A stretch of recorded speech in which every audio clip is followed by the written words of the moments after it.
A very busy Jessica Hutchinson from the LCO School District checking in with us. We're checking in on her to see if she's still alive because today is the first day of school. And how's it going? Well, for half of the school, it's the first day, right? We're doing great, Mark. We're Yeah. doing great. Yeah. Yesterday we had our 4K kindergarten, sixth grade, and ninth grade on campus, and it was honestly that it's the first time that we have started the school year a little bit differently, and it went very, very well. There was a lot of relief on on the faces of some of our our freshmen and our sixth graders. Right. Yeah. Yeah, I think this is a much better way to start the year for kids that are going into a new building or kids that are brand new to the school, like our kindergartners and our 4K. Oh, so that Yeah, was the reason for it being broken up the way it was. Okay. correct. Was We thinking there was something dyslexic about the grade. no, no. The great thing is we've grown as this year. For example, I think we have 35 incoming ninth graders. Some of those are brand new students that have Wow. transferred from other schools, but that's a large group of kids that are going to be in a new building with all new teachers, new routines. Our sixth graders come up from our elementary, as you know, our facility is about a quarter mile long, so they're coming Right. all the way from the elementary wing up to the middle school. They have lockers with combinations now. They change classes for every period. Ah, So it's really a way to give them, a more calm transition to middle school and high school than everyone. Sorry, that's my radio. Than yeah. everyone starting on the first day and having just kind of the craziness. So it went very, very well. I think we'll definitely make that a practice in the future. Yeah, that sounds like it was a good success. So today it's the rest of the students, those who have already been familiar with their areas of grades that they're in, the areas of the Correct. building. So it should slide right into everything. Yeah, this morning I was in the high school handing out schedules to students with our guidance counselor and some of our staff. I can't see you anymore. Are you still there? Just Oh, I'm making still sure. here. Yep. Okay. All Yeah. right. Sorry about that. So yeah, we were handing out schedules and just kind of introducing that first day, some of those procedures and routines. But yeah, everybody else is on campus today. Wadukadotting is starting today. Yeah. So their students are on campus. So this is our first full day with everybody, and it helps that it's not the blazing sun outside, Oh, making everybody yeah. sad that summer is technically over for them. That's always tough when it's a really, really nice day. I was talking to one of the Wadukadati teachers yesterday, and she was saying she's not prepared, but yet she's prepared. There's that struggle of feeling like, there's so much to get done before school starts. And I'm sure the kids don't really see that, but, They don't. uh, And a lot of times it's as a former teacher, it's almost like, okay, I need the kids here. Like I can't keep prepping and planning and right.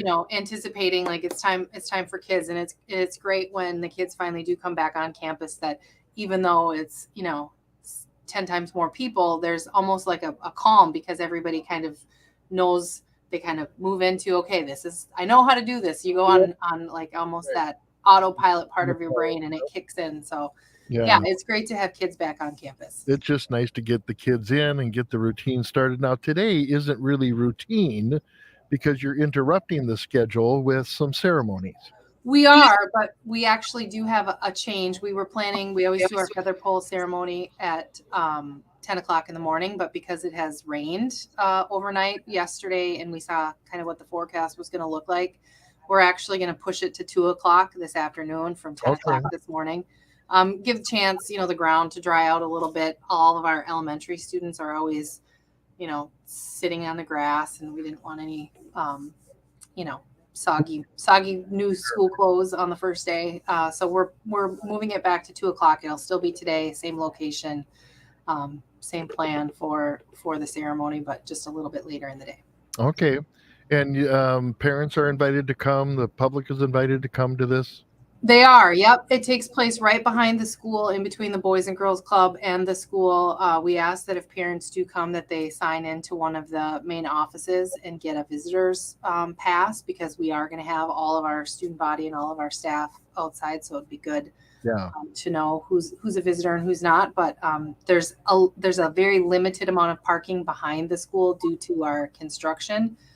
There is parking available in the front of the school, but then you gotta walk all the way around, which is Yeah. not necessarily awesome. But Are they able to walk through from the front of the building to the back or not? they'd have to be buzzed in at the elementary or at the high school, because our front doors are buzzer entry. So they could walk through the high school and then sign in there and then go back. That would work. Yep. As long as they have that visitor's badge, they would be able to do that. Sure. And then, so what are you missing for the rest of this week? Meaning, what help do you still need? Do you have some employment positions still open? Are you still looking for volunteers? How is this starting to organize and get things That's going? a great question. So we do have some positions posted, but we're holding steady right now with long-term subs in those positions. So we have a first grade position open that's being filled by a long-term sub right now, and then we also have a K-12 art teacher position that's being filled by two staff members that are kind of splitting that position. Other than that, we always need substitute teachers, and we do offer a pretty generous daily pay for substitute teachers, particularly if they have a state licensure. Sure. Bus drivers, I'd probably give a hand or at least a finger for a bus driver with a bus driver endorsement. I was going to ask about transportation, how that's been going. Yeah, it's everybody's back to school and everybody's back in person. So our transportation routes, we do have a number of parents that drive their students, or high school Sure. kids that drive themselves, but transportation is always tricky. It's always tough because we do have such a big big route. And it's not just LCO that has that issue. The Hayward School District and other Everyone. school districts around it. It's just everybody's nationwide. short. It's nationwide. Yeah. So if you're interested, if you're maybe retired and you want a side gig, we pay for CDL and bus driver endorsement training. There's a sign-on bonus. Okay. It's a pretty good gig to be able to earn some extra income if you want to be around kids. That's kind of the number one. You gotta like kids at least a little bit and want to be around kids. Especially crazy kids on a bus. That just gets correct. Yeah.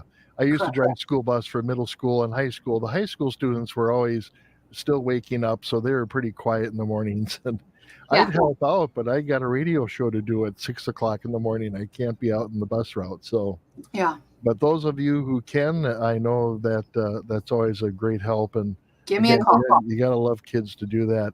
Yeah. What's new this year? What type of new programs are you introducing to any of the grade levels? That's something that's different. That's a great question. A couple of things that are coming up in the next couple weeks that are new. Next Thursday, the 31st of August, we are hosting the first ever conference cross-country meet, our cross-country team. As you know, 2 years ago, we joined a conference in the WIA. It was at that time called the Indian Head Conference. It's been renamed to the Northern Lights Conference. Okay. And those are, I believe, 18 smaller schools in the northern part of the state. So we will be hosting for the first time a conference cross-country meet on the 31st. We'll have a middle school race, a high school girls race, and a high school boys race. And that'll take place in the trails behind the Powell ground. So that's super exciting. That's the first time we've ever done that. So it's really exciting for our athletic department. And then just some other events coming up. We will start our Walk to School Wednesdays, which is not a new program, but is something that the community definitely can be involved and impacted by. So Walk to School Wednesdays will start next Wednesday. On Wednesdays, we drop off students at the north gate to the Powell grounds, and they walk on the bike path to school. Okay. Yeah. And that's something, that's a evidence-based health and mental health and wellness initiative that we started while weather permits. Right. We do that every Wednesday. Hopefully we can do that, through September, maybe into October if the weather is cooperating. That'll be every Wednesday. Next Friday, the 1st of September, we have our Welcome Back powwow, and that is in the afternoon. That's at 1:30. We're hoping that we'll be able to do that in the Honor the Earth powwow grounds. That's normally where we have our Welcome Back powwow. Though there is some work being done down there, they're hoping to have that tied up by next Friday, so we'll be able to have the powwow down there. If not, we'll pivot and we'll be in the gym, but the Right. polo grounds Yeah. are way more fun. Yeah. So those are some kind of events taking place. As far as new programs this year, we have gotten membership. I don't know how to phrase that, but we're now a member of ACES, the American Indian Science and Engineering Society, Okay. which is pretty cool. Our middle school and high school science and STEM teachers have pursued that, and we have been formally adopted as a member school. So that will provide some learning opportunities for our kids, some leadership opportunities locally, and then possibly nationally for our science and engineering students, which is pretty exciting. I believe we're offering 5 dual credit science and STEM courses here this year between 2 staff members. Those classes, we've always offered them. We've always been a Project Lead the Way school. But usually we can only offer 1 or 2 classes at a time. This year we have 5. And what those classes allow students to do is earn high school credit, but they also, if they maintain a B average and pass the final exam, they can also earn college credit at I believe it's St. Cloud State? It's either St. Cloud State. It's not St. Mary's. I always mess that up. But last year we had 5 students earning college credit just through participation in the class, and this year we have an opportunity to. Obviously, that's going to be exponentially increased. So similar to PSEO in the other school districts that they offer that. Yeah. Yep. Very cool. Yep. So those are opportunities that are expanding. Our woodworking program is in full swing. I was going to ask about the technology classes that you've received some funding from the state and got some new equipment in there.